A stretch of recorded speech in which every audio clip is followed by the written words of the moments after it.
Hallelujah. आज हम पवित्र वचन में से सीखेंगे जिसे लिखा है परमेश्वर के दास प्रेरित अंकुर नरूला जी ने।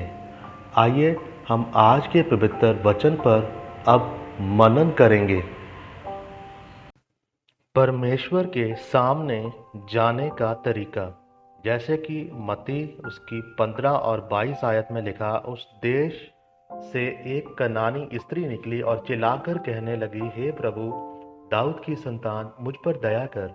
मेरे प्रियो, बाइबल में लिखा है कि परमेश्वर ने हिजकिय्याह से कहा, मैंने तेरी प्रार्थना को सुना है और तेरे आंसू देखे हैं। मेरे प्रियो, वह उसके द्वारा किए हुए भले काम थे जिन्हें देखकर परमेश्वर ने कहा कि मैंने तेरी प्रार्थना सुनी है और तेरे आंसुओं को देखा है। इसलिए भावुक नहीं बल्कि आत्मिक है। हिजकिय्याह को पता था कि परमेश्वर के सामने हमें किस तरह से जाना है। उसी तरह से जब आप बाइबल में इस ऊपर लिखे हुए वचन को पढ़ते हैं तो लिखा है, एक औरत प्रभु यीशु मसीह के पास आई जिसकी बेटी बीमार थी। उसने प्रभु यीशु मसीह के पास आकर उन्हें गिरकर प्रणाम किया। प्रणाम का यूनानी भाषा में मतलब है आराधना। जानी उस औरत ने परमेश्वर की आराधना स्तुति की और उसकी उस आराधना के कारण प्रभु यीशु मसीह ने उसकी बेटी को उस दुष्ट आत्मा से आजाद किया। उस औरत को भी पता था कि उसने परमेश्वर से अपनी बेटी की चंगाई को किस तरह से लेना है। मेरे प्रियो, अगर एक व्यक्ति किसी जरूरी काम में किसी ऑफिसर या एमएलए के पास बैठा हो और उसे उस जगह पर बैठे हुए बार बार फोन आ रहा हो और वह व्यक्ति फोन सुनने के लिए बार बार उठ रहा हो, तो उस ऑफिसर की नज़रों में वह व्यक्ति मूर्ख गिना जाएगा, क्योंकि आप उसके पास जाकर उसको सम्मान नहीं दे रहे हैं। फिर वह आपसे गुस्सा हो जाएगा और जिस काम के लिए आप उसके पास गए थे वह जल्दी नहीं होगा। उसी तरह से आप प्रार्थना में बैठते हुए बार बार अपने फोन को ही देखते रहेंगे तो इसका मतलब है कि आप परमेश्वर और उसकी हजूरी का सम्मान नहीं कर रहे हैं।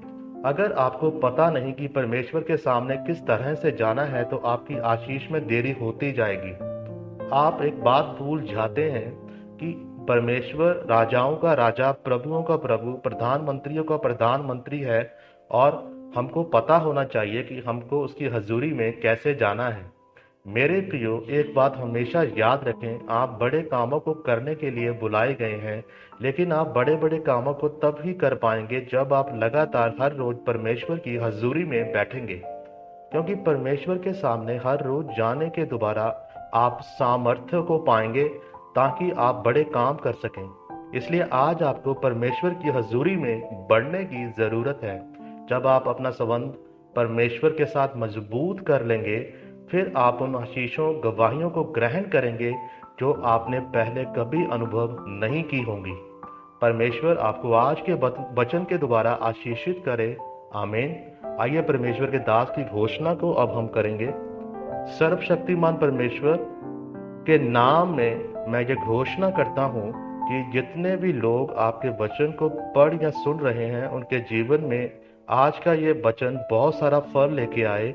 यह आपकी हजूरी में जाने की अहमियत को समझ सके। पिता, प्रभु यीशु मसीह के नाम में हम सब मांगते हैं। आमीन। हालेलुया। परमेश्वर आप सबको आशीष दे। आज के वचन को मनन करें और परमेश्वर के वचन पर चलें।